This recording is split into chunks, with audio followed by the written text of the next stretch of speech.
Good morning, Alex and friends. I'm Grace. Today is Wednesday, October 8th, 2025, and you're listening to Alex's News.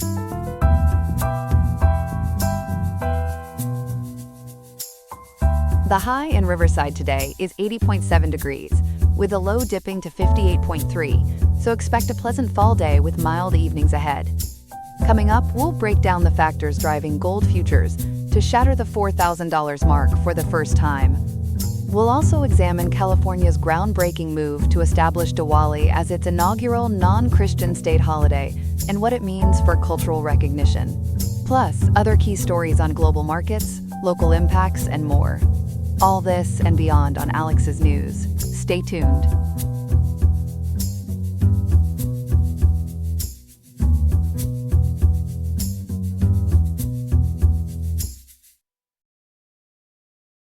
Good morning, folks. We're kicking off today's top stories with a glittering development in the financial world. Gold futures have just smashed through the $4,000 barrier for the first time ever, shining a light on economic jitters and global tensions. Joining me now from the studio to break this down is our business reporter, Ethan. Ethan, this is no small feat. Walk us through what happened yesterday. Absolutely, Grace.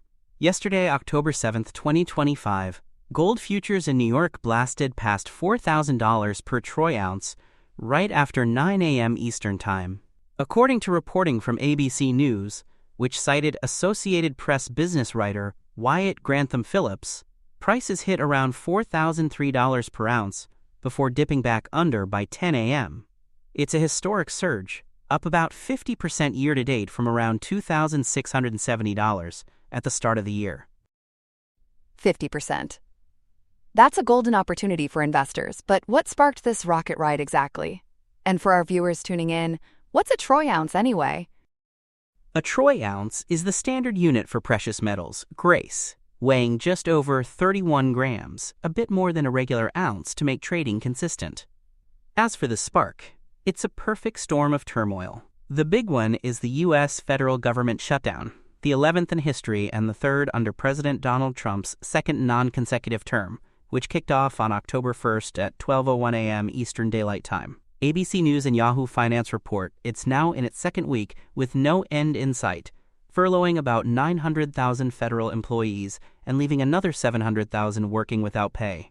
Essential services like the National Institutes of Health and Centers for Disease Control and Prevention are partially suspended, while things like Capitol tours are halted cold. Ouch. And Trump's fingerprints seem all over this. How is he factoring into the gold rush, pun intended? Pun very much intended, Grace. White House transcripts and Truth Social posts from October 2nd and 7th, as documented by The Washington Post, PBS News, and Al Jazeera, show Trump threatening mass firings of federal workers and permanent office closures to hit back at Democrats. He even mentioned embracing Project 2025, that policy blueprint for government overhaul, and hinted furloughed workers might not get back pay, bucking tradition.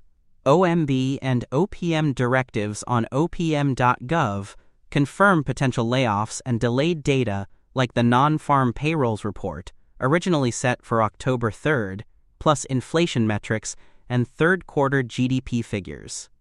Public polls from Navigator Research, cited in CBS News, show most Americans pointing fingers at Trump and Republicans, eroding confidence big time. No wonder gold is gleaming brighter than ever. But there are other pressures too, right? Like tariffs and interest rates? Spot on. Trump's 2025 trade policies have been brutal, slapping steep tariffs on imports including lumber, furniture, kitchen cabinets, effective October 14th, just 6 days from now, and heavy trucks come November 1st. ABC News and Yahoo Finance say this has stirred global chaos, hiking costs, softening the job market with ADP research, showing hiring rates in the tank, reigniting inflation, and souring consumer moods.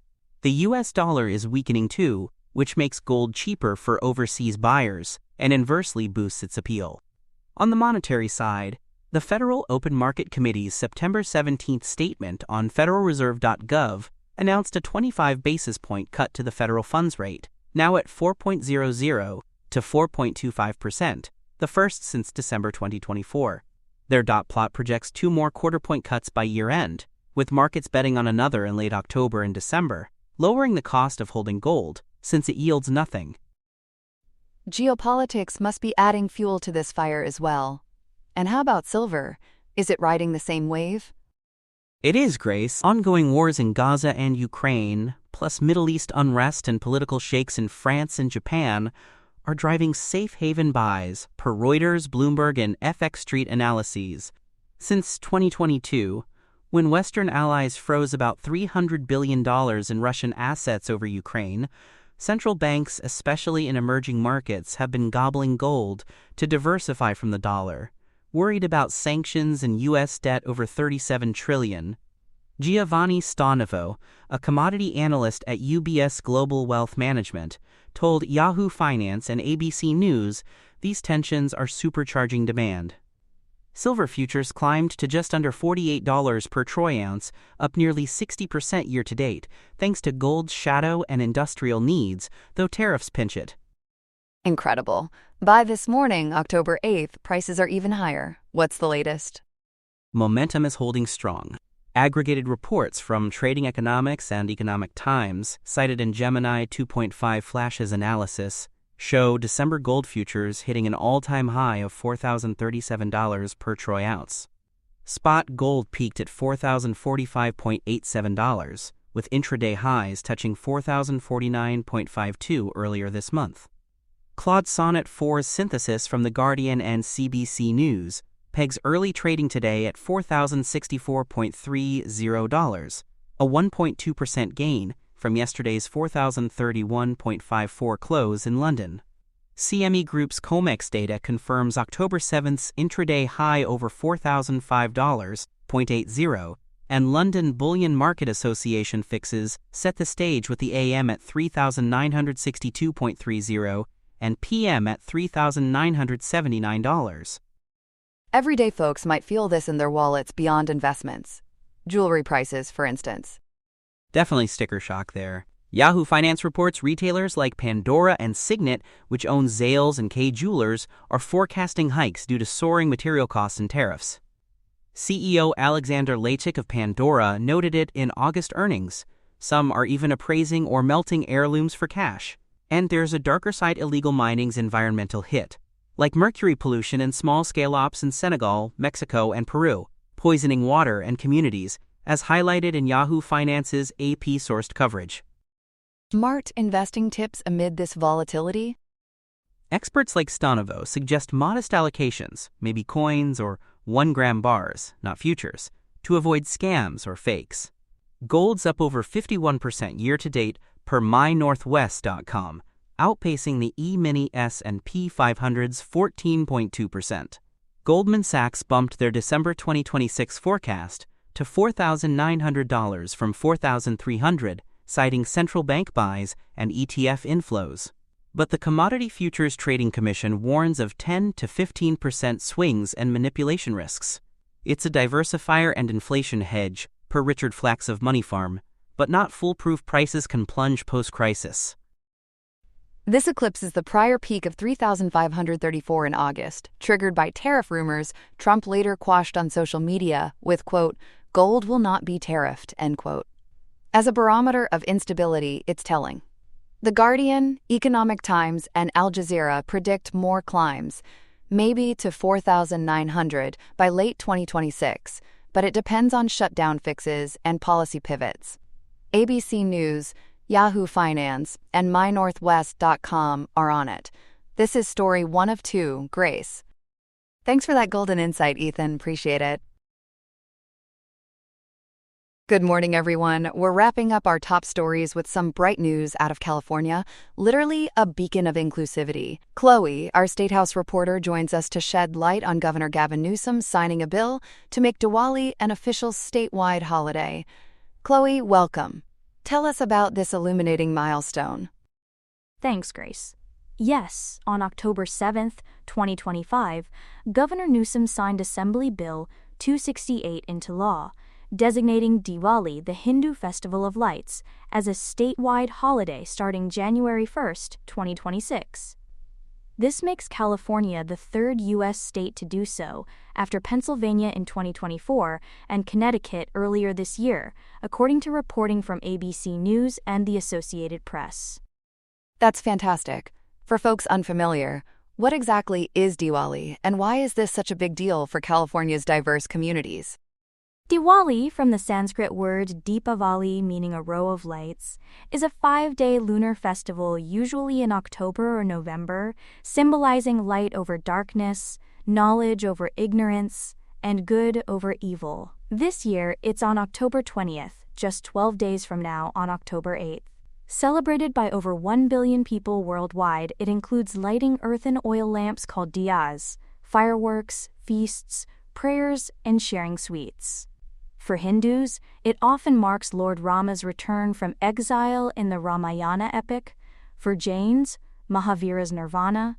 For Buddhists, Emperor Ashoka's enlightenment.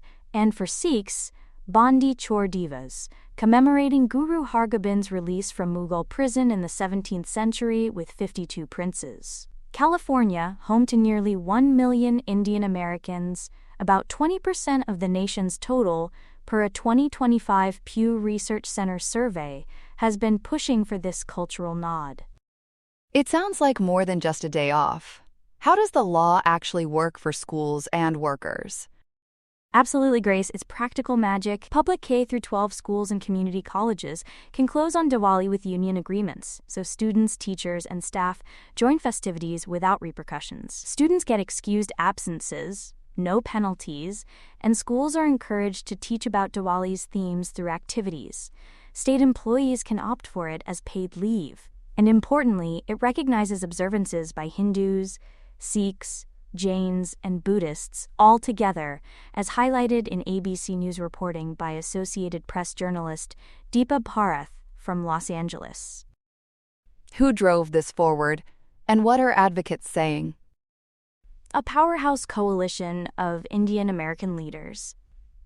The bill was introduced by Assemblymember Alex Lee, Democrat from San Jose, and co-authored by Ash Kalra, the first Indian American and Sikh in the Assembly from San Jose, and Darshana Patel from San Diego.